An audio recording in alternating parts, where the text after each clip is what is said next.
Hello everyone, আসসালামু আলাইকুম। কেমন আছেন সবাই? আই হোপ সবাই অনেক বেশি ভালো আছেন। আলহামদুলিল্লাহ আমরাও অনেক ভালো আছি। আজ আপনাদের জন্য নতুন আরও একটি রেসিপি নিয়ে চলে এলাম। আজ শেয়ার করব কাঁচা তেঁতুলের কাশ্মীরি আচার তৈরির সহজ একটি রেসিপি। আশা করি রেসিপিটি আপনাদের অনেক বেশি ভালো লাগবে। তো বন্ধুরা, না টেনে সম্পূর্ণ ভিডিও জুড়ে সাথে থাকার অনুরোধ রইল। চলুন কাশ্মীরি আচার তৈরির মূল প্রস্তুত প্রণালীতে যাওয়া যাক। প্রথমে যে কাজটি করতে হবে, বাজার থেকে আমি 1 কেজি কাঁচা তেঁতুল এনেছি। আর তেঁতুলগুলো এনে পলিথিন ব্যাগে ভরে ডিপ ফ্রিজে রেখে দিয়েছিলাম 1 ঘন্টার জন্য। এই আচারটা তৈরি করার জন্য অবশ্যই একদিনের জন্য তেঁতুলগুলো ডিপ ফ্রিজে রেখে দেবেন। এতে করে তেঁতুলের গা থেকে খোসাটা খুব সহজে ছাড়ানো যাবে। 1 ঘন্টা রেস্টে রেখে দিয়েছিলাম, তেঁতুলের গা থেকে বরফটা ছেড়ে দিয়েছে। এখন খোসা ছাড়িয়ে নেব। এভাবে করে ফ্রোজেন করে যদি তেঁতুলের খোসা ছাড়াতে যান, তাহলে কিন্তু খুব সহজেই তেঁতুলের খোসাটা ছাড়িয়ে নিতে পারবে, একটু ঝামেলা মনে হবে না। দেখুন, আমি কিন্তু অনায়াসে খোসাটা ছাড়িয়ে নিচ্ছি, দেখেই বুঝতে পারছেন। খুব সহজে কিন্তু তেঁতুলের গাছ ছেড়ে আসছে। এভাবে করে আপনারাও তেঁতুলগুলো ডিপ ফ্রিজে রেখে দেবেন একদিনের জন্য। তারপর এভাবে খোসাটা ছাড়িয়ে নেবেন। দেখুন কতটা সহজে খোসাগুলো ছেড়ে আসছে। এইভাবে করে একই প্রসেসে সবগুলো তেঁতুলের গা থেকে খোসাটা ছাড়িয়ে নেব। দেখুন তেঁতুলটা কতটা ক্লিন হয়েছে, দেখে নিশ্চয়ই বুঝতে পারছেন।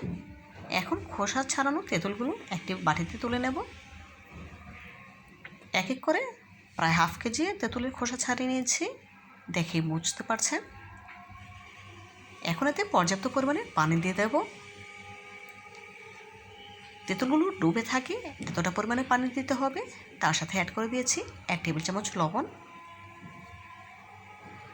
লবণ দিয়ে ভিজিয়ে রেখে দেব 10 মিনিটের জন্য।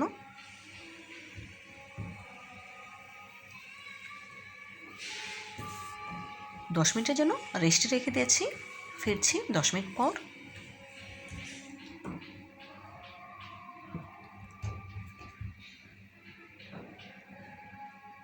দেখুন বন্ধুরা, 10 মিনিট পর ফিরে এলাম। এখন তেঁতুলগুলো পানি থেকে তুলে নেব।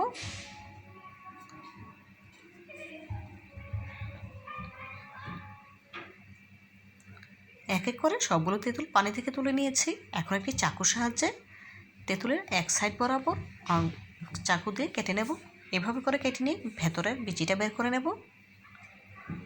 লবণ পানিতে ভিজে রাখার কারণে তেঁতুলগুলো কিন্তু অনেকটাই নরম হয়ে গিয়েছে, দেখেই বুঝতে পারছেন। খুব সহজেই ভেতর থেকে বিচিগুলো বের করা যাচ্ছে।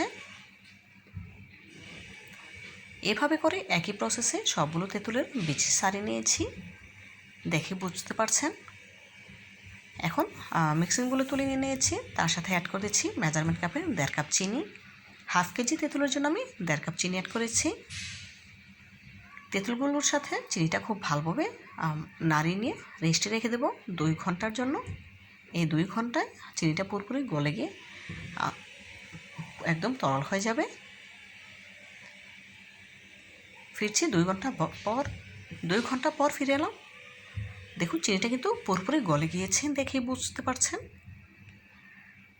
এখন রান্নার জন্য সরাসরি চুলায় চলে যাব। এদিকে চুলায় একটি প্যান বসিয়ে নিয়েছি।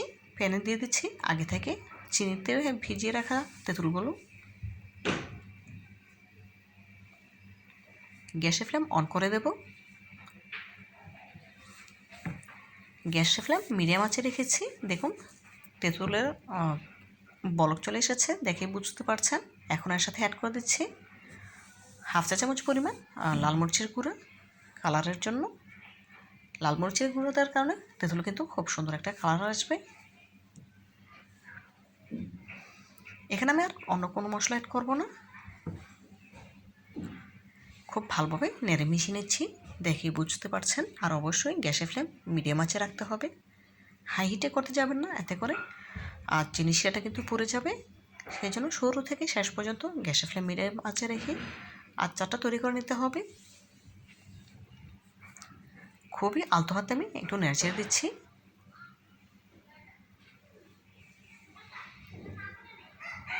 এভাবে করে কয়েকবার খুবই আলতো হাতে নেড়ে দিতে হবে, যাতে করে প্যানের তলায় লেগে না যায়।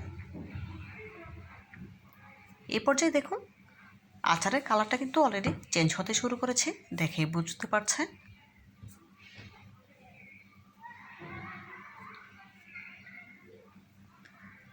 তেঁতুলের এই কাশ্মীরি আচারটা তৈরি করা একদম সহজ আর খেতে কিন্তু অসম্ভব মজার। আপনারা একবার হলেও বাসায় এভাবে ট্রাই করবেন।